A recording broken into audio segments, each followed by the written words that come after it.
Hola, ¿cómo están? Bienvenidas, bienvenidos a CNN Prime. Hoy nos va a acompañar el senador Gustavo Sangüesa, senador de la UDI, voto clave en la mega reforma, en la parte referida a la compensación. Su voto, el voto de Gaona, el voto de Walker son claves para si se aprueba o no esa parte que falta, la mega reforma. Agenda abierta para conversar también de batalla cultural y otros temas, pero comenzamos con estos titulares. El gobierno no va a incluir la reconstrucción del norte, específicamente de Coquimbo, dentro de la llamada ley miscelánea que se vota la próxima semana en el Congreso. El ministro de Hacienda, Jorge Quiroz, indicó que habrá que trabajar en la ley de presupuesto 2027 para priorizar la recuperación de la infraestructura dañada. Murió el marino mercante vietnamita que estaba internado en el hospital Las Higueras de Talcahuano debido a un cuadro de fiebre hemorrágica. La Seremi de Salud indicó que el hombre murió a causa de malaria. Además, la autoridad sanitaria levantó la prohibición de zarpe que pesaba sobre la embarcación en la que viajaba. Álvaro Jalaf deberá cumplir 5 años de libertad vigilada y pagar una multa de 720 millones de pesos. El empresario era investigado en el caso Factop, que dio origen al denominado caso Audios o caso Hermosilla. La causa, sin embargo, continúa abierta y uno de los imputados es el abogado justamente Luis Hermosilla, para quien la Fiscalía pidió 14 años de presidio.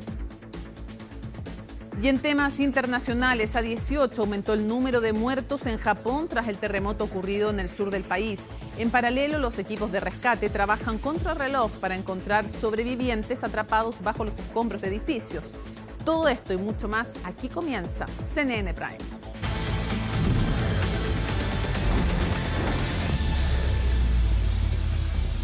Lamentable decirles esto, pero es la noticia. Vuelven las alzas de los combustibles a partir de mañana. El precio de la benzina va a subir en 33 pesos y el diésel en 28,5. Macarena Poblete nos cuenta el detalle. Hola, ¿cómo estás? Muy buenas noches. Hola. Claro, se viene esta nueva alza en el precio de los combustibles luego del informe de la Empresa Nacional del Petróleo, más conocida como ENAP, que hace las estimaciones sobre los precios de los combustibles a partir de mañana. Si nos vamos al detalle del documento de la ENAP, nos damos cuenta que la gasolina de 93 y también la de 97 octanos sube 32,9 pesos por litro, mientras que el petróleo diésel sube 28,5 pesos por litro. También el documento clarifica que finalmente la Empresa Nacional de Petróleo no define ni también limita a la distribuidora respecto a los precios que vayan finalmente al consumidor cuando éste va a alguna gasolinera. Conversamos aquí mismo, en este mismo lugar, en la gasolinera que nosotros nos encontramos con personas que quizás les podría afectar esta nueva alza de los combustibles. Nos dicen que sí les perjudica, pero que ya están acostumbrados a estas alzas y también baja de los combustibles que ha venido en los últimos meses. No, pues estamos con este alza de petróleo, lo que cargamos antes con 50.000 pesos, ahora ya vamos cerca de 100.000. Yo ocupo la camioneta todas las semanas, así que prácticamente se nos va casi un 20 a un 25% más de gasto. Todo se siente, todo se va sintiendo con el tema del gasto, pues si un 25% cualquier persona lo siente. A todo el mundo le afecta, pero nada que hacer, hay que pagar nomás, si uno ocupa el vehículo todos los días. Había bajado y ahora subió un poco, entonces no va a estar como más o menos dentro de lo que puedo gastar. Algo importante a destacar es que el Ministerio de Hacienda concretó un nuevo ajuste al componente variable del impuesto específico a los combustibles, más conocido como MEPCO. Esto con el fin de amortiguar el efecto del alza en las bencinas y también en el petróleo diésel. Esto lo hace a través de un decreto de esta mañana en el diario oficial. De hecho, en conversación con Agenda Económica de CNN Chile, el académico de la Facultad de Economía y Negocios de la Universidad de Chile, Jorge Germán, incluso dijo que habría subido mucho más el precio de la benzina si no hubiera sido por este ajuste del Ejecutivo.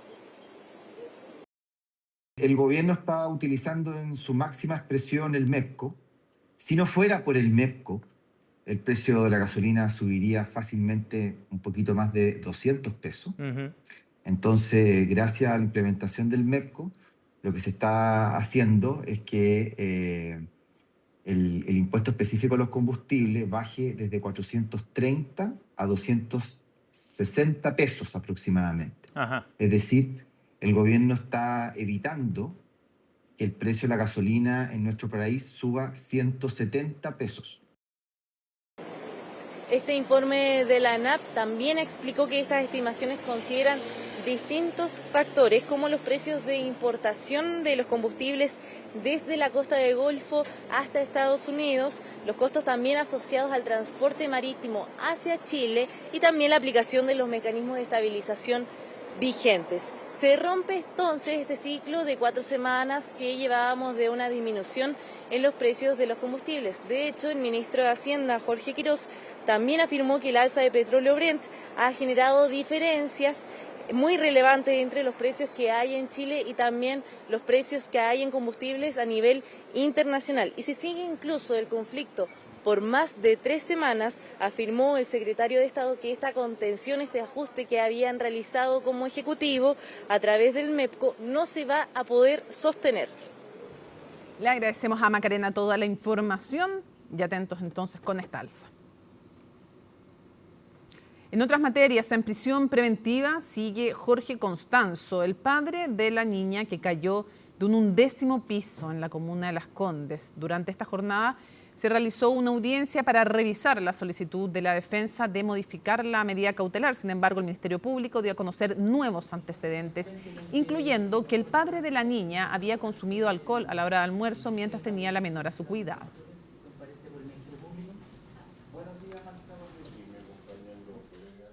Dentro de la investigación se pudo llegar a obtener la boleta del consumo que tuvo el imputado junto a su pareja y también donde estaba la menor en un restaurante cercano a su domicilio a la hora de almuerzo el mismo día en que ocurrieron los hechos. Si era el consumo de 4 copas de pisco sour y también de una copa de vino. Tenemos certeza, digamos, de la conducción de camino al restaurante y de vuelta al restaurante. Es un homicidio por omisión en una característica o en una figura de dolo eventual. Hubo una representación del resultado que finalmente ocurrió y frente a esa representación el padre, en este caso, simplemente no actuó de la manera que correspondía de acuerdo a su posición de garante. Aquí la discusión es una y solo una. Si Jorge se representó la posibilidad de que su hija cayera y la aceptó. Eso es lo que estamos discutiendo, no hay otra discusión. No hay ninguna referencia de que Jorge está, el informe policial, hay ninguna foto de Jorge manejando, eso es de frentón falso. Jorge no escuchó la primera vez que pasaron por todos los pisos hacia arriba golpeando para ver de quién era el responsable de esa menor. Y dicen, Jorge no lo escuchó, pero Fernanda tampoco lo escuchó. Fue porque el golpe fue suave, fueron subiendo por todos los departamentos. Cuando llegaron abajo y una vecina les dijo, es la niñita del 11, ahí golpearon fuerte la puerta y lo sintieron los dos.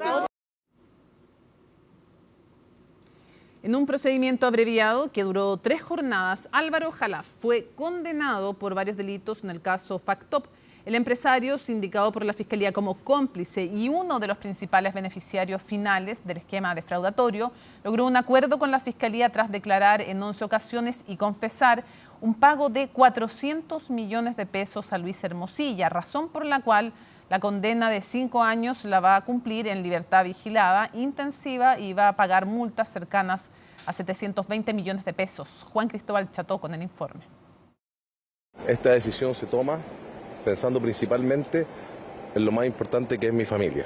Así se retiró del Centro de Justicia Álvaro Jalaf tras ser condenado a una pena de 5 años que cumplirá en libertad vigilada intensiva por su rol en el caso Factop, arista crucial del caso Audios que dio origen a las coimas mencionadas en el ya famoso registro que significó un remesón para el Poder Judicial, el sector financiero y el mundo político. En concreto, Álvaro, al igual que su hermano Antonio, habría sido cómplice y beneficiario del esquema defraudatorio investigado, donde se habría hecho un bicicleteo de facturas ideológicamente falsas para dar respaldo financiero a Factop y saldar con ese dinero deudas personales y de las empresas. Delitos de estafa relacionados con las personas que aportaron fondos a la empresa Factop. Se le imputó también distintas infracciones tributarias, básicamente excepto por ocultar sus ingresos para los efectos de pagar menos impuestos que realmente le correspondía. Se le imputó también administración desleal por el hecho de haber tomado fondos de una empresa Parque Capital, más de 1.000 millones de pesos, ¿cierto?, para un beneficio personal, no obstante que eran dineros de la sociedad, no eran dineros personales de él, y parte de esos dineros a haber sido destinados a pagar a un funcionario público para cometer un delito de cohecho, el cual también fue acreditado por el tribunal. Además de la pena de 5 años, Jalaf tendrá que pagar multas por cerca de 720 millones de pesos, monto considerablemente inferior a lo que pedía el Servicio de Impuestos Internos, que solicitaba 1.800 millones, es decir, la mitad del monto no pagado en marco de los delitos tributarios. Esta rebaja, sin embargo, era parte del acuerdo con la Fiscalía para acceder a este procedimiento, que se logró tras 11 declaraciones, dentro de las cuales confesó haber pagado más de 400 millones de pesos a Luis Hermosilla y un pago reparatorio de parte del daño causado a algunas de las víctimas. El tribunal acogió las dos posiciones, los 220 por el Consejo de Defensa del Estado y los 500 por el Servicio de Impuestos Internos. Lo mismo acogió todas las atenuantes y especialmente la participación de colaboración que ha tenido el señor Jalaf, de colaboración en la investigación, esclarecimiento de los hechos, pero también el profundo esfuerzo que ha hecho en relación a reparar dentro de sus posibilidades a las víctimas que se habían enquerellado en contra de él. Colaboración que el propio Jalaf dijo que continuará a medida que la Fiscalía lo requiera. Acá podríamos haber tenido un juicio oral muy largo y muy desgastador, pero creemos que lo más importante es procurar de la familia y poder continuar con mi vida. Vamos a seguir colaborando, como eso lo hemos hecho saber al Ministerio Público y en todas las instancias que lo requiera la ley, con todas las causas anexas y todo lo que sea que la Fiscalía o la Justicia nos requieran. Tras esta salida, la causa sigue adelante a la espera de que durante el mes de agosto se vuelva a cerrar y se presente acusación contra los imputados que siguen en el proceso, entre ellos el abogado Luis Hermosilla. Aunque el gobierno ya descartó la posibilidad de privatizar Codelco, el tema se instaló a nivel público y los especialistas coinciden en que no es una buena idea, sobre todo en este momento cuando la producción ha bajado y la deuda ha mostrado una tendencia al alza. Pilar Gutiérrez nos cuenta. Cada cierto tiempo vuelve al debate público y siempre genera controversia. La idea de privatizar Codelco la reflotó esta vez el Partido Republicano, tomando una bandera que históricamente ronda en algunos sectores de la derecha. La idea fue rápidamente descartada por el gobierno, pero abre la pregunta, ante los problemas que enfrenta, ¿se debería privatizar Codelco? No estoy de acuerdo. Nosotros mantenemos la postura de que no. A mí me parece que eso es muy difícil de conseguir. Creo que el peor momento para vender Codelco o privatizarlos hoy. Rechazo consensuado entre los expertos sobre la idea de que capitales privados tomen control de la cuprífera estatal, una mirada que comparte el gobierno, que cerró la puerta a esta posibilidad. El Ejecutivo baraja otras opciones para enfrentar la compleja situación de Codelco, una empresa que en su momento se calificó fuera de control. Que tenemos la posibilidad de vender algunos bienes que son prescindibles, que no estamos por privatizar, si estamos en la asociación con distintos actores que nos traigan recursos, nos traigan ideas, nos traigan minas para poder hacer más grande Codelco. El diagnóstico sobre los problemas operacionales y financieros de Codelco es compartido entre los expertos. Sin embargo, un expresidente ejecutivo de la empresa es tajante en que la privatización no es la solución. Creo que es el peor momento para plantear esa alternativa. Las prioridades están en otro lado. Primero tiene que equilibrar la empresa. Yo creo que la primera meta sería no aumentar más la deuda. No es una empresa que está al borde del colapso. No al borde del colapso, pero sí genera preocupación por su situación financiera, sobre todo la evolución de la deuda, que a marzo asciende a más de 27.300 millones de dólares, 14% más que hace un año. Lo que preocupa más todavía es la trayectoria a más largo plazo. En la última década, la deuda de Codelco ha aumentado 75%, en más de 11.000 millones de dólares. ¿Es necesaria la privatización? No. ¿Pero hay que hacer algunos cambios? Sí. Codelco necesita más inversión, pero también necesita tener capital para poder invertir. No puede seguir endeudándose. En ese sentido, los especialistas defienden que exista una colaboración conjunta con actores del sector privado para nuevos proyectos, como ha hecho con SQM o BHP, pero no que ingresen a la propiedad de la cuprífera. Históricamente, Codelco ha sido capaz de demostrar la creación de valor para el sector público. Lo segundo, porque creemos que una acción más activa del dueño, es decir, del Estado, y no de los gobiernos, le puede dar continuidad a ciertas políticas. A eso suman que al desprenderse de un activo como Codelco que no está dando los resultados esperados, la venta podría ser un mal negocio para el Estado. Es por eso que los expertos se pliegan más a la idea de que la participación del sector privado sea para proyectos específicos. A mí me parece bien que se profundice lo que ya comenzó la gestión anterior de Máximo Pacheco, que fue abrir la empresa a negocios con actores privados. Yo creo que ese es el camino a seguir. Algunos casos emblemáticos son el de Labra, donde Codelco es socio minoritario y opera la mina con Freeport-McMoRan. También el plan minero conjunto con Anglo American en Andina Los Bronces, que proyecta una producción adicional de 2,7 millones de toneladas en 21 años, consolidándose entre las 5 principales minas de cobre a nivel mundial. Hay que tratar de maximizar el valor, y el valor no se maximiza dejándolo enterrado 20 años más, hasta tener las capacidades internas para poder llevarlo a cabo.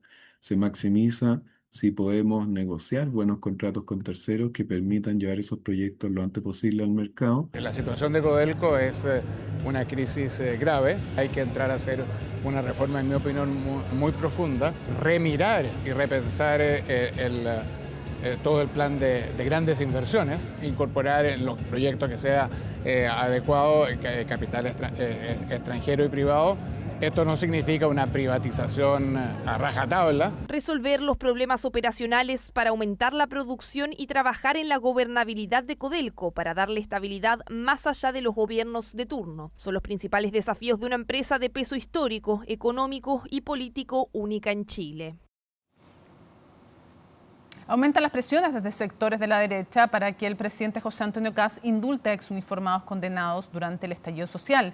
En el Partido Nacional Libertario insisten en un indulto general, mientras que parlamentarios cercanos a republicanos como Rodolfo Carter llaman a acelerar el proceso en el caso de ex carabineros. Los detalles con Francisca Cárdenas. Maturana, con 12 años y 183 días. Víctor Lastra, con 12 años y 183 días. Belisario Morales, con 8 años y 2 días. La presión sobre el presidente José Antonio Kast para indultar a ex uniformados condenados por delitos del estallido social se ha instalado en la derecha. Diputados republicanos y libertarios, encabezados por Johannes Kaiser, reactivaron su ofensiva y hasta definieron casos que consideran prioritarios, insistiendo en acelerar lo prometido en la campaña. Un llamado al que se sumó el senador Rodolfo Carter en conversación con CNN Prime. Esperemos que eso llegue.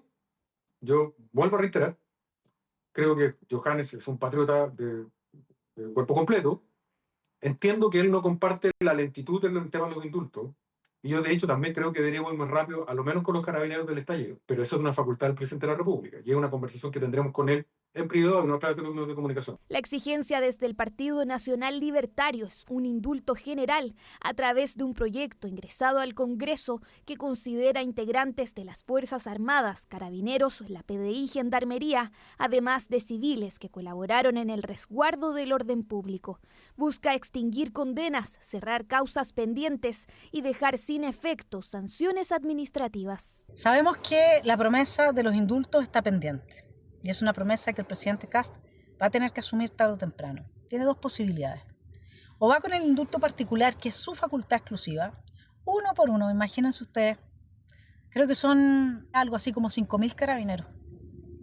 O sea, no va a tener tiempo de gobierno para indultar. La Moneda ha tomado distancia de esa propuesta, destacando que la revisión se hará caso a caso, visión que contrasta con un eventual indulto general, el que requiere una ley y alcanzaría a un universo más amplio. Confío en el presidente Kast, que va a tener la sabiduría para saber distinguir caso a caso y poder ejercer esta facultad de indultar a aquellos carabineros que en el contexto del estallido social tuvieron que enfrentar una violencia inusitada. Este es un tema para nosotros muy importante. Tenemos que darle confianza y seguridad que quienes nos protegen no van a terminar delante de un fiscal, delante de un juez, explicando, incluso pudiendo pagar con cárcel las acciones que toman para proteger a los agentes. Entre la lista de casos presentada por republicanos se incluye a Patricio Maturana, condenado por apremios ilegítimos tras dejar ciega a la senadora Fabiola Campillay, y con quien incluso el presidente Kast se reunió durante su campaña.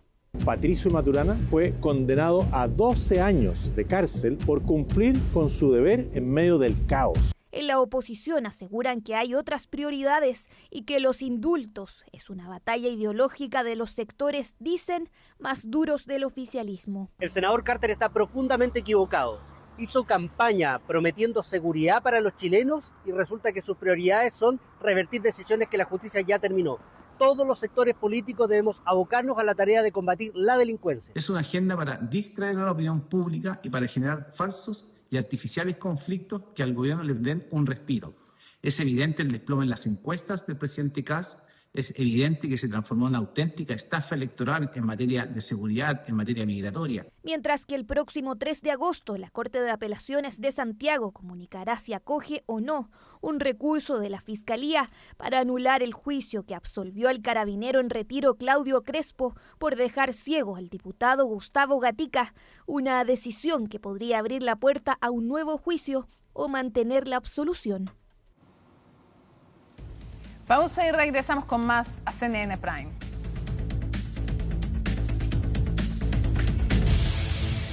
La reconstrucción de Atacama y Coquimbo quedará fuera de la ley miscelánea, pese a la presión de parlamentarios de la zona, algunos de los cuales condicionaron su voto a una respuesta concreta. El gobierno resolvió que los recursos se van a definir en la ley de presupuesto 2027. El proyecto, en tanto, va a llegar el martes a su última votación. Nos referimos a la mega reforma, marcada por las diferencias en torno a la compensación a los municipios, como nos cuenta Colomba Eijols.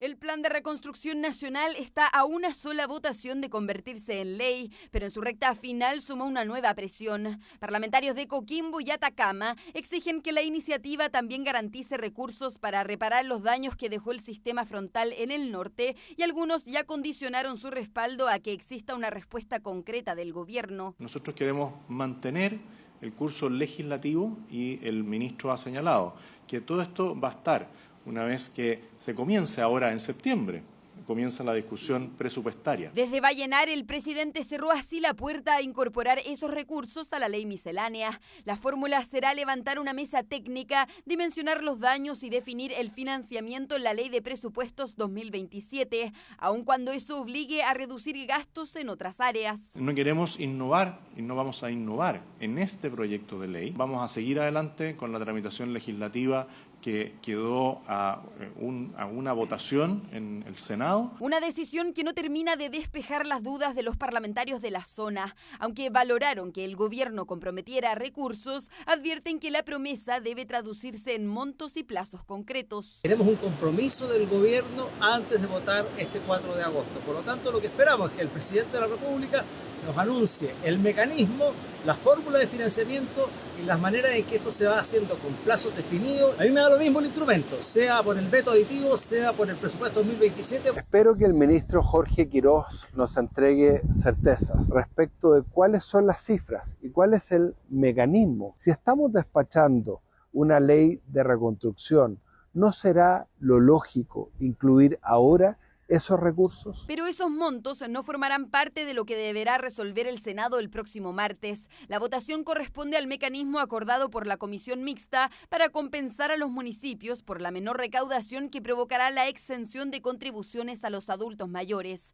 Una fórmula que transfiere una parte al Fondo Común Municipal y otra directamente a las comunas por tesorería. Es injusto y desigual porque lo que está proponiendo el gobierno es que mediante impuestos generales que se componen principalmente del IVA, es decir, del PAN que pagan los vecinos y vecinas de comunas como Cerro Navia, Lo Prado, La Pintana, Quinta Normal, estamos compensando la baja de las contribuciones en comunas como Las Condes, Vitacura y Lo Barnechea. No nos llega ningún peso adicional, sino que compensamos. Lo Barnechea, la comuna que hoy dirijo, ya redistribuye el 65% de los ingresos que tenemos por contribuciones, porque creemos en la solidaridad, pero también creemos que la exención de contribuciones, que nos parece una buena medida, no la pueden terminar pagando los vecinos de Lo Barnechea. Las posiciones enfrentadas entre los alcaldes también elevaron la tensión política, mientras la oposición cuestiona que una parte de los recursos se entregue directamente a las comunas con mayor recaudación. El oficialismo defiende la reposición íntegra de los ingresos que dejarán de percibir.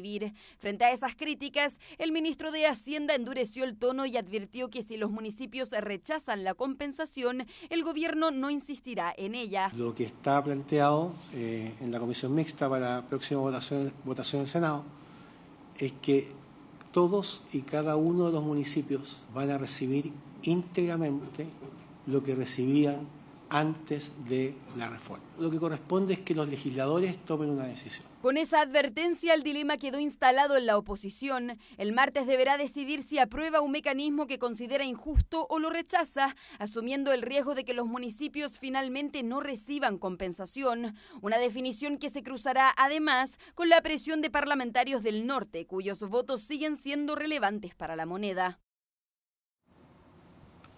Bueno, y justamente vamos a conversar con el senador de la UDI, Gustavo Sangüesa. Senador, ¿cómo está? ¿En qué lugar se encuentra primero? En la región de Ñuble, estamos en Chillán, Mónica. Estupendo, ya. Quiero comenzar justamente con el tema que tocábamos en la nota anterior. Varios han dicho que la postergación de la última parte de esta mega reforma en esa votación donde no estaban finalmente los votos fue un bochorno. ¿Qué dice usted que fue parte protagónica de esa postergación? ¿Fue un bochorno? ¿Fue usted parte de ese bochorno? Hay un traspié, evidentemente, Mónica, eso hay que reconocerlo.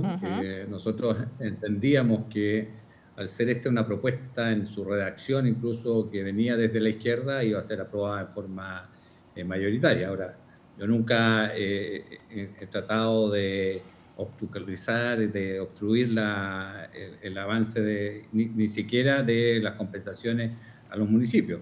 Mi punto era que hoy día tenemos una situación que es grave, con las deudas previsionales que existen desde los municipios hacia sus trabajadores, tanto en educación y en salud principalmente. Esto se puede transformar perfectamente el día de mañana en una segunda deuda histórica, por los montos, por el daño que se produce finalmente en la pensión que van a tener estas personas que no se le paga al día sus cotizaciones. Y usted lo que quería, para explicarle a la gente, porque no toda la gente tiene por qué estar al tanto del detalle de toda la tramitación, usted pedía dos cosas. Uno, que se pagara esa deuda previsional que hay con los funcionarios municipales, pero también que hubiera mayores mecanismos de control en cómo se gastan los recursos. La pregunta es, ¿era el momento adecuado para plantear eso y por qué no lo negoció antes? ¿Le advirtió usted explícitamente a alguien del gobierno y a quien que si no se solucionaba antes el punto de sus demandas, usted iba a rechazar? Yo nunca dije que iba a rechazar, dije que mi voto no estaba disponible para aprobar, lo que tenía pensado era abstenerme en estricto rigor, en el entendido de que yo miraba esto más apuntando hacia lo que era la ley de presupuesto, pero quería dejar marcado el punto, porque desde la UDI finalmente lo que hemos pensado es que siempre se habla mucho de los trabajadores, pero resulta que aquí hay algo concreto que viene hace muchos años ocurriendo y que a mí me ha tocado como presidente de la Comisión de Educación ver cómo muchos municipios llegan a tener deudas previsionales que exceden en 2 o 3 veces su presupuesto municipal. Entonces, yo lo que estoy viendo es que, y lo que le pido al gobierno del presidente Kast, es que efectivamente nos hagamos cargo de esto, que ordenemos esta parte. Porque está bien, pero el gobierno debió no haber contado con su voto por lo que usted había hablado con el gobierno. El gobierno había debió... manifestado que no estaba disponible para aprobar conversaciones, que siempre los asesores de los ministros te preguntan, yo dije, no estoy disponible.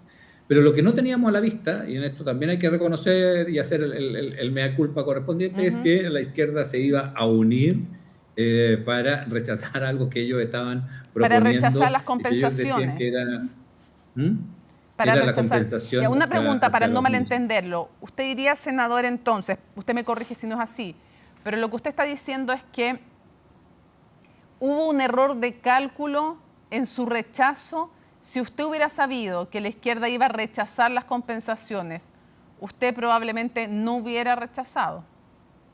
Hubiese manifestado mi punto, te reitero, yo esto lo quería plantear pensando precisamente en lo que se viene en la ley del presupuesto, donde espero que el gobierno haga una propuesta concreta para saldar esta deuda con los trabajadores de los sistemas municipales. Y efectivamente, yo hubiese, si mi voto era el dirimente, hubiese aprobado para terminar de una vez el proceso de la tramitación del proyecto de ley. Claro, si usted hubiera sabido que su voto era el dirimente, entonces me dice hubiera aprobado. Y le pregunto entonces, sin antes, Mónica, haber manifestado claramente cuál es mi postura. Sí, me quedó súper claro, Entonces, ok, si usted hubiera sabido que la izquierda iba a rechazar y que su voto era el dirimente, hubiera aprobado. Entonces cae de cajón la pregunta ahora, en la nueva tramitación, ¿cómo están las cosas? ¿Usted va a aprobar?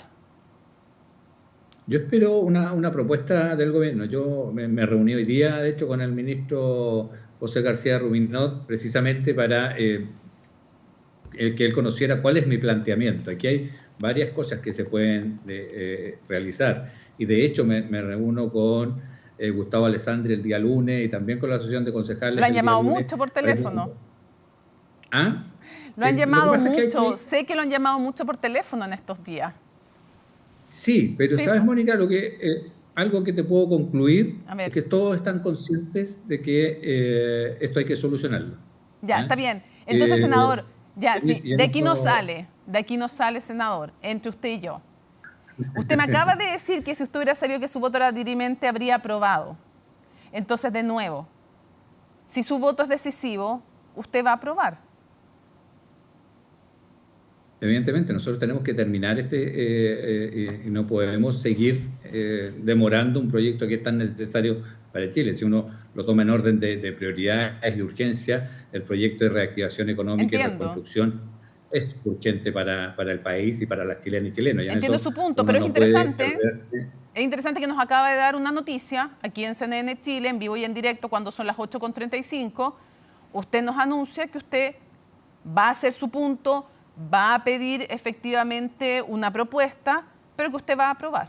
No, pero eso estamos a la espera de cuál va a ser la reacción de aquí al día martes del gobierno en que efectivamente realice una propuesta. O sea, también hoy día nosotros hemos marcado un punto donde al sociabilizarlo, claramente tenemos la razón. Sí, no, sí, yo entiendo su Y la punto, pero me defensa- refiero que la usted nos defensa de los dijo, trabajadores evidentemente no voy a solamente aprobar porque sé que mi voto es dirimente, pero también a la vez va a hacerles el punto al gobierno de lo que necesita para usted votar tranquilo. Entiendo el punto, pero quería seguir... Me quedo, Mónica, con la reunión que tuve hoy día precisamente con el ministro Por eso. José García Ruminot, donde está buscando un punto de acuerdo donde el gobierno se pueda hacer cargo de una situación que es grave para los trabajadores del sistema municipal. Yo creo que no le estamos dando el énfasis y la gravedad que tiene.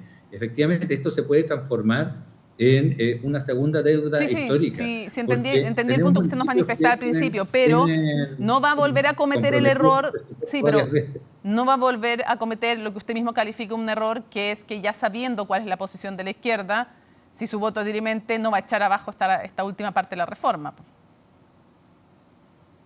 Pues eso, faltan varias conversaciones todavía. De hecho, tengo Sí, la nos quedó conversación claro. el día lunes precisamente con la Asociación Chilena de Municipalidades, con Gustavo Alessandri. También me voy a reunir con los concejales para ver cuáles son las propuestas y poder establecer tal vez una propuesta de agenda de corto, mediano y largo plazo al propio gobierno para ir buscando cuáles son los caminos Ahora, de déjeme solución. preguntarle Lo más- algo. lo ¿Le más parece importante para mí es que- justo? Sí, quería preguntarle algo. ¿Le parece justo que la compensación a los municipios más ricos de este país se haga vía impuestos generales? Lo que dicen los alcaldes opositores es, al final una vecina de Maipú, de La Pintana, con sus impuestos generales van a terminar, en vez de con las contribuciones de las personas de más recursos, van a ser impuestos generales de vecinos, de vecinas, de comunas más pobres, los que van a financiar el déficit que queda para comunas más ricas. ¿Es justo eso? Cuando se lleva el discurso a la lucha de clase, y a mí me llama la atención que alcaldes jóvenes estén con un discurso que teníamos en los años 70, que tiene que ver con ricos, pobres y cómo se distribuye. Aquí el hecho concreto, y uno siendo bien frío en cómo se está analizando el tema, es que hay una disminución de los ingresos producto de la rebaja que se hace en las contribuciones como ingreso municipal. Y eso se estableció producto de varias conversaciones, de varios consensos en que se llegaron los alcaldes con el gobierno a buscar una solución. Y esa solución tenía que ver cómo se hacía la compensación total que había, que era el sistema actual. O sea, lo que está haciendo el gobierno es una propuesta que deja congelados los ingresos de los municipios como es en la actualidad. Entonces, este discurso de la lucha de clases, que entre todos con los impuestos generales se va a redistribuir a los municipios más ricos, si cuando lo que ocurre es al revés, que desde los municipios más ricos se aporta en mayor cantidad al Fondo Común Municipal. Creo que esto no suma, no contribuye finalmente a que podamos avanzar en cómo tener una metodología en el pago de las contribuciones que yo creo que hay que modificarla con más profundidad. Creo que no es justo que una persona que compra una propiedad con mucho esfuerzo y que después la termina pagando en 20 años, producto de que se la revalorice el servicio de impuestos internos, tenga que pagar más contribuciones cuando no hay ninguna contraparte. Entonces, creo que el valor de la compra debiese quedar congelado mientras esa persona sea el dueño de la propiedad, independiente que esa plusvalía suba en el tiempo producto incluso de inversiones del propio Estado. Ese contribuyente no es responsable Senador, de que le haya... usted está hablando ahí de algo, de lo que le parece justo, lo que no le parece justo, pero yo quisiera preguntarle, más allá de este tema, la justicia, la igualdad, la redistribución de los ingresos, acortar las brechas de las diferencias socioeconómicas, ¿es para usted un valor en la política o no? Porque yo se lo estoy preguntando no desde la lucha de clases, que es algo que no me parece a mí, la verdad, válido, sino que se lo estoy preguntando de ciertos valores que yo entiendo que me imagino que son importantes en general para cualquier político, a menos que usted me diga, como me han dicho en otras ocasiones, que la desigualdad no es un problema. Yo le pregunto, la redistribución, la justicia, acortar las brechas socioeconómicas, ¿es un valor para usted que guía su accionar en política o no? La desigualdad es un problema y tenemos que buscar cómo solucionarlo. Y para eso, la gran diferencia entre la izquierda y la derecha es que la izquierda dice, saquémosle los patines para que todos anden descalzos y anden al mismo ritmo, y en la derecha decimos, coloquémosle patines a todos para que todos anden al mismo ritmo. Esa es, en esencia, ahora, la el problema es de dónde sacamos plata para comprar patines. Sí, pero ese yo es un puedo gran dar punto. puedo dar las oportunidades para que las personas accedan a esos patines. Y eso es lo que tengo que construir. Ese es el Estado que yo quiero en el futuro. Okay. Un Estado donde las personas, en base a su esfuerzo, en base al sacrificio que hacen, puedan lograr efectivamente tener esos patines. Lo llevo a otros temas. Hay otro que no tiene que ver con dinero, sino más bien con esta batalla cultural de tipo moral o de moral sexual, porque yo creo que temas valóricos son hartos temas más. La pobreza me parece un tema profundamente valórico, entre otros, ¿no? La seguridad y otros también. Pero entendamos, hagamos para esta conversación que cuando hablamos de temas valóricos estamos hablando de los que tienen que ver más bien con moral sexual, como tradicionalmente se encuadra esta discusión, ¿no? Entonces, republicanos han presentado, y también libertarios, varios proyectos, se anunciaron ya algunos, vienen otros en camino, que tienen que ver con esta llamada batalla cultural. ¿A usted qué le parece? Porque ayer nos decía el senador Carter, en este mismo noticiero, que dado que la promesa del presidente en campaña fue que los temas divisivos que tenían que ver con esta batalla cultural no iban a ser tema del gobierno, él creía que no era adecuado que los parlamentarios iniciaran esta llamada batalla cultural. ¿Qué piensa usted? Lo que pasa es que la batalla cultural, claro, una parte es valórica, pero hay otros temas que son más profundos, el concepto de sociedad y cómo... Sí, no, yo me refiero a la valórica. Hacia el futuro. Y en los temas valóricos, cada uno es libre de tener claridad respecto a los valores que representa. Creo que las urgencias que tiene Chile hoy, siento siempre importante lo valórico, sí, ameritan que nos aboquemos primero a esas urgencias. Y creo que ahí el gobierno ha tomado una decisión importante, un gobierno que toma decisiones. En ese sentido, hoy día tenemos urgencias que tienen que ver con el desarrollo económico, que tienen que ver con la seguridad, y esos son los temas que hay que abocarse primero, y después, si hay el espacio suficiente, ir tomando los otros temas que también son importantes. Pero creo que lo que ha establecido el gobierno y el presidente José Antonio Kast ha dicho claramente que hoy día la urgencia está en cómo levantamos nuestro país desde el desarrollo generando mayor inversión, crecimiento, y eso nos permita generar empleo, y por otro lado, cómo vamos avanzando, como que lo hemos ido haciendo en el último tiempo, en los temas de seguridad, que también son urgencia, y en paralelo los temas de salud, que obviamente siempre están presentes. Debo entender entonces que usted comparte con el senador Carter que para ser fieles a la promesa de campaña no debieran impulsarse ahora estos temas. Cada parlamentario tiene libertad de impulsar sus iniciativas de acuerdo también al electorado que representa. Ahora, no le puede pedir cada parlamentario que efectivamente priorice sus proyectos de ley. El gobierno tiene una agenda y yo espero que siga esa senda.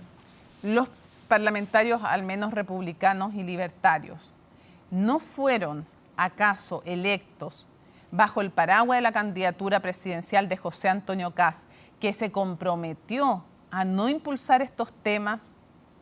Ser fieles a ese programa no implica seguir la promesa de campaña de que estos temas nos iban a impulsar, porque si no, entonces, ¿cuál era la promesa? No lo impulsa el gobierno, pero los impulsan los parlamentarios de sus partidos.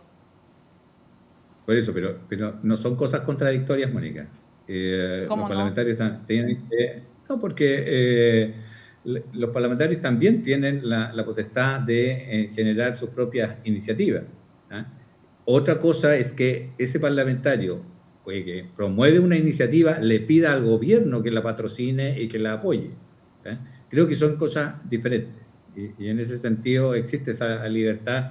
Y a veces existe demasiada creatividad legislativa que tampoco es sana ni es buena. Creo que aquí la señal más importante fue la que estableció el gobierno, donde dijo esto no va a ser parte de... Ya, pero ¿usted cree que no debiera ser parte? Más allá de la libertad de cada parlamentario, ¿usted cree que lo conveniente políticamente es abocarse a seguridad, a economía y no a estos temas valóricos? Eso fue parte de lo que propone el programa del presidente José Antonio Kast y es lo que está defendiendo, y por lo tanto esa es la senda en la que debe seguir. ¿Y usted, como parlamentario, comparte que esa es la senda correcta? Creo que hoy día las necesidades de las familias chilenas están en la agenda que ha establecido el gobierno. Ya. ¿Y crearía tensión en la, no sé si decirle alianza de gobierno, en el grupo de partidos que sustentan al gobierno, si algunos empiezan a impulsar esas iniciativas, crearía tensión con otros, como han dicho varios parlamentarios? Decían, por ejemplo, si el gobierno hubiera patrocinado, doy un ejemplo, si el gobierno hubiera patrocinado el proyecto de ley de latidos del corazón, probablemente decía, creo que fue Carla Rubilar, se quiebra la alianza de gobierno o se tensiona mucho. Yo creo que no hay que buscar, nunca tratar de imponer cuáles son las decisiones, en el sentido de que el gobierno escuche y también te responda de manera correcta, podemos seguir avanzando. Es como lo que planteábamos al inicio de la conversación, Mónica.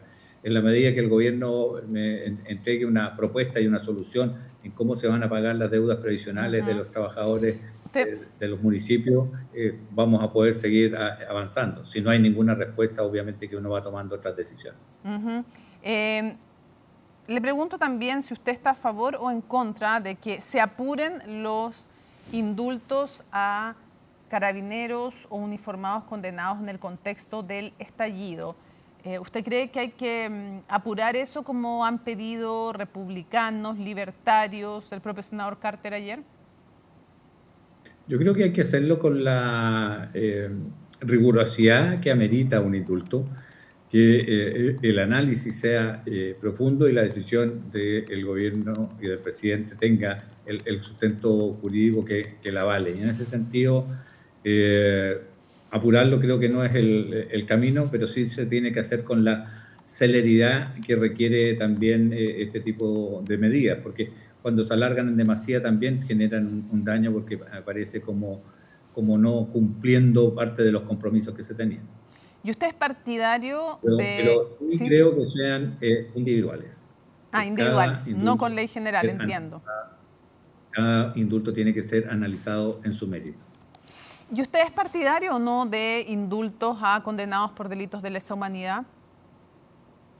Yo creo que hay situaciones de la vida donde ciertas condiciones de la persona uno tiene que también respetarla. Esto no tiene que ser una venganza. El cumplimiento de una condena para una persona que está con Alzheimer es más bien una especie de castigo excesivo, o personas que están con enfermedades terminales.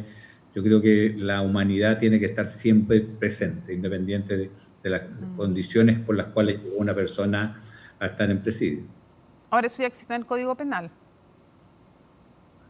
Existe el Código Penal, pero también existe ciertas facultades que tiene el presidente de la República para, en situaciones excepcionales, poder también aplicarla. ¿Y hay algún delito que a usted le parezca que no es indultable? Depende de la condición de la persona. O sea, si yo tengo una persona que está con una enfermedad terminal, donde un equipo médico multidisciplinario determina, sabe que a esta persona le quedan 3 meses de vida en condiciones que no puede ser, que está postrada, yo creo que es más dañino desde el punto de vista de la humanidad tener esa persona en condiciones precarias en una cárcel, a que termine sus últimos días con su familia. Aunque haya cometido delitos de lesa humanidad. Aunque haya cometido delitos de lesa humanidad. Yo creo que la condición humana de la persona tiene que ser siempre respetada. Aunque sea aunque sea, por ejemplo, un violador de niños. Yo ahí pediría otro tipo de sanciones, pero desde lo humanitario, te reitero, lo que debiese primar... Perdón, ¿me lo podría contestar en concreto? Un violador de niños también, si está en enfermedad terminal, ¿usted también le daría un indulto? Está con enfermedades terminales, sí. ¿Y qué otro tipo de sanciones le daría a un violador de niños porque lo dejó ahí en punto suspensivo? Existe la castración química, existen otros métodos que se ocupan en otros países, que creo que es uno de los delitos más graves que existen en nuestra sociedad. Atacar a las personas más vulnerables es algo que para mí merece sanciones mucho mayores, además ejemplificadoras. Nuestro sistema tiene además un problema, que hay ciertas personas que por sus características mentales, el estar en la cárcel no se le quita. Por lo tanto, cuando cumplen la condena y salen, lo más probable es que vuelvan a cometer el mismo tipo de delito. En Estados Unidos el sistema es diferente. Hay una comisión médica que es la que permite que esas personas recuperan la libertad. Entonces, creo que nuestro sistema también debiese evolucionar hacia algo que tenga que ver más con cómo evitamos que estas personas estén en la calle. Yo lo encuentro horroroso. Cualquier delito contra menores, quiero dejar sentado antes de hacer la pregunta, lo encuentro horroroso, deleznable. Horroroso. No se me ocurren las palabras, digamos, o sea, encuentro... Ya, me parece que ha quedado claro, digamos.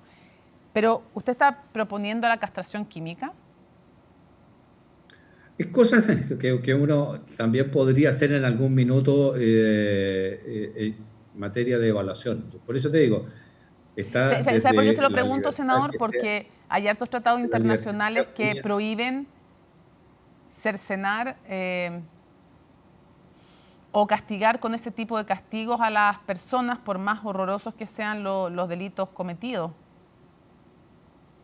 Pues, pero contextualicemos lo que estábamos conversando. Tú me decías si habían otras alternativas. Yo creo que son cosas que en algún minuto tenemos que discutirlas. El que la persona no pueda recuperar la libertad si no hay una comisión médica que efectivamente, en los casos de cuando se cometen este delito de abuso sexual hacia menores, que existe una comisión médica que sea la que determine finalmente la que determina la libertad o no, y no sea el cumplimiento solamente de la condena. Tenemos casos que han sido de alto impacto nacional, donde el sistema, producto de que opera en forma automatizada, se ha liberado a cierto tipo de personas que después han cometido delitos horrorosos, ¿ya? Entonces, en eso comparto contigo que hay cosas que frustran como que hacer como sociedad. Por eso creo que hay que evaluar ciertas decisiones, porque creo que el sistema como está operando actualmente no cumple todos los requisitos en este tipo de casos. Sí, cierro preguntándole, para última pregunta, comienza a esbozarse una idea de que ya ha habido algunos indicios de reforma constitucional para elevar las posibilidades de restringir derechos sociales o libertades individuales en el contexto de buscar unas medidas más severas para lograr, se dice, no sé, mayores atribuciones en materias de seguridad. ¿Usted está disponible para aquello? Esto es para que la gente entienda, para evitar que después el Tribunal Constitucional declare inconstitucional leyes que apunten en este sentido. O sea, las leyes siempre te establecen restricciones. Es lo que nos ayuda a modelar nuestra sociedad, y en la medida que existan las leyes es donde finalmente establece cuál es el perímetro donde nosotros podemos actuar para que haya y exista una convivencia dentro de nuestra sociedad. Las restricciones y las penalizaciones muchas veces lo que buscan es inhibir efectivamente que se actúe de determinada manera. Si a lo que te referías tú tiene que ver con la pérdida, por ejemplo, de la gratuidad en la universidad respecto de ciertas sanciones, yo creo que en eso hay que avanzar y establecer las condiciones necesarias. No es dable que en una sociedad quien le ha hecho un daño a esa sociedad, o sea, quien quema un establecimiento educacional, quien genera situaciones de riesgo dentro de un establecimiento educacional, después tenga educación gratuita pagado, como decías tú, por toda la familia chilena. Entonces creo que hay que ir buscando los equilibrios necesarios siempre. Ahora, yo tengo ciertas aprensiones cuando las sanciones son muy jóvenes.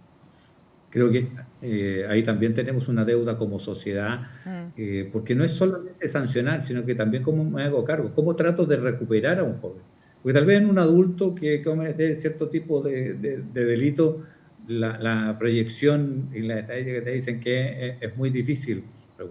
Pero yo creo que a ciertas edades sí debiésemos poder recuperar y sacar del camino del delito a los jóvenes. La educación tiene un rol fundamental en eso, entonces hay que buscar ese equilibrio necesario. Senador, muchísimas gracias por acompañarnos con esta agenda abierta aquí en CNN Prime. Que tenga muy buenas noches. Muchas gracias, Mónica. Seguimos avanzando en otras materias. Les contamos que esta mañana murió el marino mercante de nacionalidad vietnamita que estaba internado en el Hospital Las Higueras de Talcahuano debido a un cuadro de fiebre hemorrágica. La Seremi de Salud del Biobío indicó que el hombre murió a causa de malaria. Además, la autoridad sanitaria levantó la prohibición de zarpe que pesaba sobre la embarcación. El informe es de Sebastián Riz. Fue la noche del lunes cuando se encendieron las alarmas en el sistema de salud. Esto porque las autoridades activaron los protocolos sanitarios tras la autorización del desembarco y traslado de un ciudadano vietnamita que presentaba síntomas compatibles con una fiebre hemorrágica. Se solicitó una recalada de emergencia de este barco que no tenía como destino venir a Talcahuano. Sin embargo, bajo los principios del Reglamento Sanitario Internacional, se evaluaron todas las condiciones de esta persona que requería asistencia sanitaria de urgencia y se accedió a la recalada y a evacuar a este paciente. Lamentablemente, el paciente venía en muy malas condiciones, evolucionó desfavorablemente y falleció. Se trataba de un hombre de 29 años, integrante de la tripulación de un buque mercante que había zarpado desde Singapur, hizo escala en Nigeria y finalmente recaló en el puerto de Talcahuano. La preocupación fue porque hasta ese momento el origen de sus síntomas era desconocido. Sin embargo, durante la tarde de este martes, la incertidumbre quedó despejada y el barco que se encontraba en cuarentena se le permitió proseguir con su destino.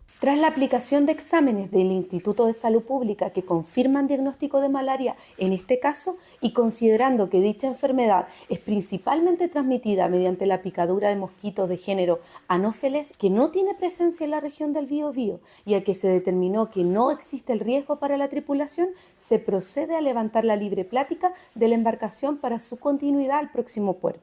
Pero esta no fue la única preocupación para las autoridades sanitarias. El Ministerio de Salud decretó alerta sanitaria entre las regiones de Atacama y Magallanes debido al aumento de casos de anta, una enfermedad endémica en Chile que este año ya superó el número de contagios registrados en 2026 y que además presenta una tasa de mortalidad que prácticamente se ha duplicado. Estamos viendo anta en el invierno, en el otoño.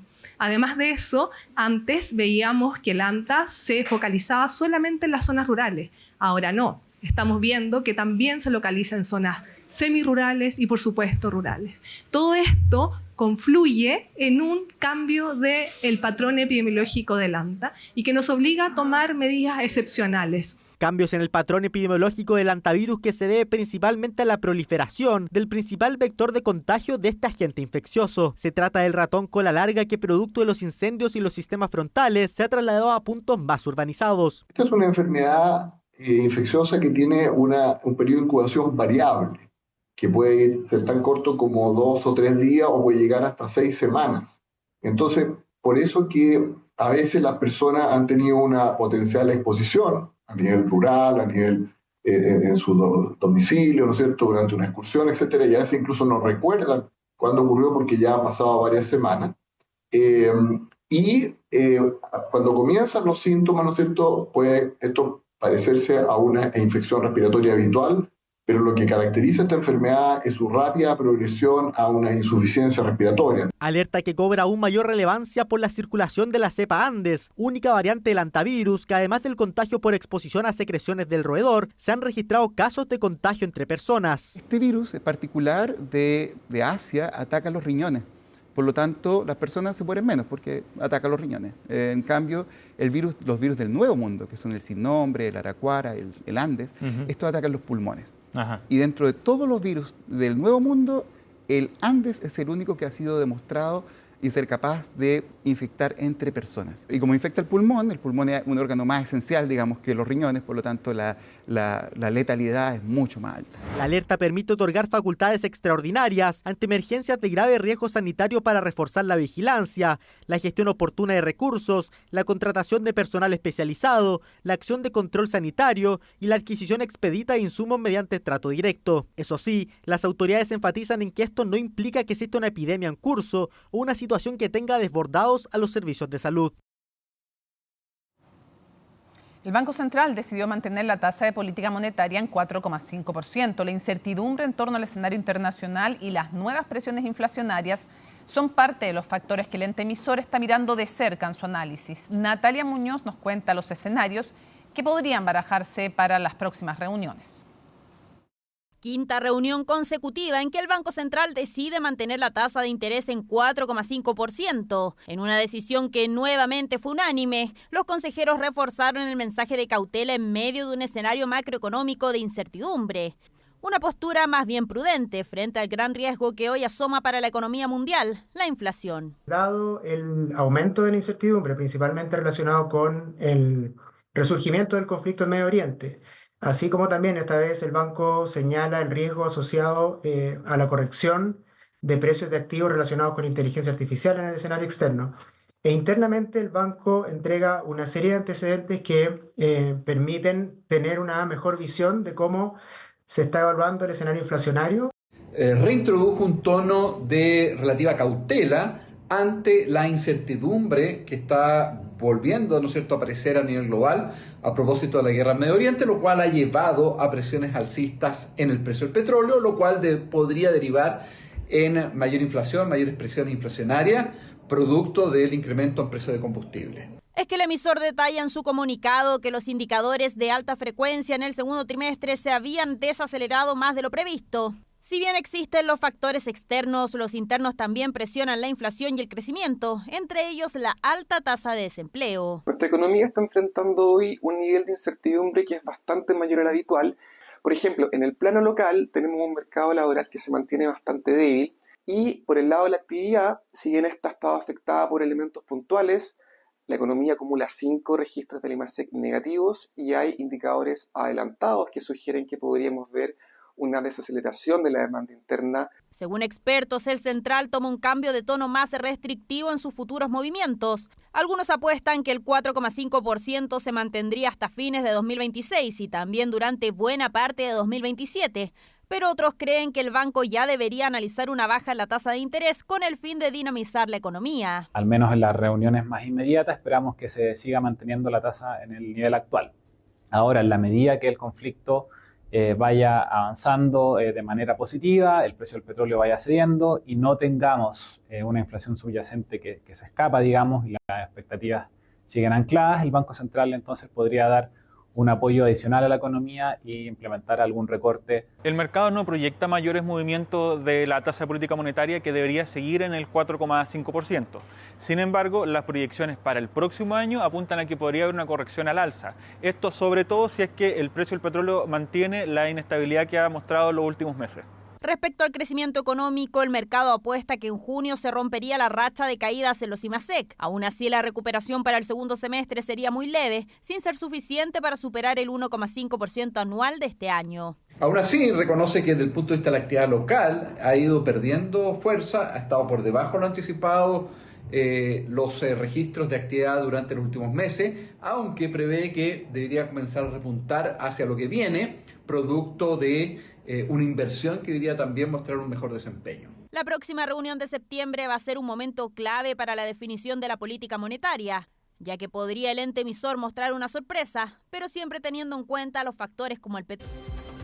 Seguimos con la revisión de las noticias internacionales en Conexión Global y vamos a comenzar en Japón, donde la cifra de muertos tras este terremoto aumentó a 18 y el centro de la emergencia se ha enfocado en lo que ocurrió en este centro comercial, que después del terremoto ocurrió una explosión que finalmente terminó en el derrumbe de este recinto. Ya se habla de 5 muertos hasta ahora, pero sigue la búsqueda a contrarreloj de posibles sobrevivientes. La empresa a cargo de este centro comercial está investigando lo que pasó, pidieron disculpas porque esta explosión se registró 50 minutos después del movimiento telúrico y más aún, a pesar de que se realizó una evacuación del lugar, aún había personas adentro. ¿Qué sabemos hasta ahora? Camila Concha nos cuenta.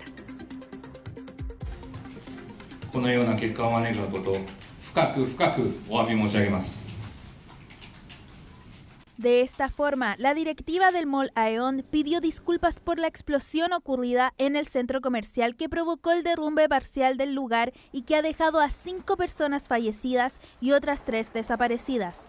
El lugar tenía al menos 2.700 trabajadores distribuidos entre las casi 200 tiendas que operaban en el centro comercial. Básicamente, la evacuación de los clientes se completó en un plazo de 30 minutos. Como la explosión ocurrió unos 50 minutos más tarde, creímos que la evacuación de los trabajadores también había finalizado. A pesar de ello, varias personas se quedaron en el interior. El incidente se originó luego del terremoto en la prefectura de Kumamoto el martes. Durante este miércoles, decenas de policías y militares recorrieron la infraestructura, en donde se ve que parte del recinto quedó irreconocible entre los escombros. Jamás habría imaginado que se trataba del centro comercial Aeon. Aunque estamos al otro lado de la calle y a más de 200 metros de distancia, el estruendo fue tan estremecedor que se sintió como si algo hubiera caído justo en el patio de nuestra propia casa. El Mall Aeon no fue el único lugar con daños. Kumamoto ahora tiene caminos cortados, templos y casas en el suelo. Esas son las imágenes que deja el día posterior al terremoto de 6.8 grados. Las autoridades han reportado más de una decena de muertos y las labores de búsqueda de desaparecidos se han intensificado en toda la zona durante este miércoles. Bueno, en comparación con el terremoto de Kumamoto de hace 10 años, el de aquella vez fue muchísimo peor. La intensidad de ese entonces estuvo a un nivel completamente diferente. Sin embargo, el temblor de ayer también fue bastante aterrorizador. Al principio pensé que era solo un sismo muy fuerte, pero a raíz de los mensajes que recibí, indagué con más atención y me di cuenta de que, vaya, en realidad la situación era mucho peor de lo que pensaba. La fábrica de papel de Kumamoto vivió la caída de una de sus chimeneas después del sismo, afectando a varios trabajadores del lugar. Las autoridades confirmaron que 5 personas murieron tras el colapso de la infraestructura, mientras aún se buscan a otras desaparecidas. Aún en este momento hay personas que esperan ser rescatadas, y esto es una carrera contra el tiempo. Movilizaremos todos los recursos disponibles en terreno para poner a salvo y rescatar a la mayor cantidad de personas posible. Otro de los lugares afectados fue la sala principal del santuario Yatsushiro, que también se derrumbó tras el sismo, mientras que el castillo de Kumamoto sufrió la caída de una de sus murallas, cuando aún no se terminaba su restauración tras el terremoto de hace 10 años. Muchos templos son estructuras de madera, por lo que son vulnerables a los movimientos telúricos y pueden sufrir daños considerables. Con daños de esta magnitud, es probable que se califiquen como pérdida total. No creo que su restauración sea viable. Se han registrado más de 100 réplicas desde el terremoto y la emergencia se vive en medio de una ola de calor que ha sufrido el país nipón. Hay al menos 3.600 militares en la zona que han ayudado con la entrega de agua y aires acondicionados, ya que en algunos sectores de Kumamoto también ha habido cortes de luz y agua potable. Y en paralelo se sigue trabajando la búsqueda de sobrevivientes. Cambiamos de tema, nos vamos a Medio Oriente, donde se reactivó esta guerra entre Estados Unidos e Irán. Ayer Irán atacó bases estadounidenses en Jordania y frente a esto Estados Unidos respondió con ataques a milicias proiraníes al norte de Irak. Y estas son las imágenes que ustedes ven en pantalla. A estos ataques también se unió Arabia Saudita, que se había mantenido alejada de este conflicto. Durante esta tarde Donald Trump prometió golpear nuevamente a Irán y de hecho cumplió con su promesa, porque a eso de las 8 de la noche, hace una hora atrás, Estados Unidos confirmó que actualmente está atacando a Irán. Escuchamos lo que dijo el presidente Donald Trump respecto de esta guerra y si hay posibilidades de lograr un acuerdo. We're going to be hitting them very hard because it's our turn to hit them. They know it's coming. The risk is not to do it, but they tried shooting it last night. So we had 5 rockets shot going 8,500 miles an hour, and all 5 rockets were knocked down to the ground. But they nevertheless took a shot, so it's our turn. And we'll see if we get there with an agreement at some point, but we're going to hit them very hard. Cambiamos de tema, nos vamos a Perú, donde ya asumió la presidenta Keiko Fujimori y hoy fue declarada como jefa suprema de las Fuerzas Armadas y la Policía Nacional. Están celebrando las fiestas patrias en Perú y es por eso entonces que la nueva presidenta también estuvo en el desfile militar. Ya formó su gabinete, ya comienza entonces formalmente este nuevo mandato de 5 años sin posibilidad de reelección y dice Keiko Fujimori que va a gobernar todo los 5 años que contempla este mandato, ni un día más. También entonces entró en rigor la bicameralidad, es decir, hay una Cámara de Diputados y también un Senado, que eso no ocurría desde hace años en Perú, y con esto también se aleja la posibilidad de que se voten mociones de vacancia para destituir a los presidentes, lo que habíamos visto en los últimos 10 años en Perú. ¿Qué país le espera a Keiko Fujimori? Bueno, una economía en crecimiento y eso es una de las ventajas que tiene la nueva presidenta de Perú. Sin embargo, lo que le preocupa a la ciudadanía es la seguridad y de hecho ayer ella decía que van a ocupar a las Fuerzas Armadas entonces para combatir la delincuencia. Este es un tema que vamos a analizar a las 10 de la noche en Conexión Global Prime. Termina CNN Prime, pero es momento, por supuesto, de Conexión Global Prime con Alicia Contreras y luego Última Mirada con Fernando Paulsen. Como siempre les decimos, miércoles 29 de julio, así estuvo nuestro país y el mundo. Somos CNN Chile. Buenas noches.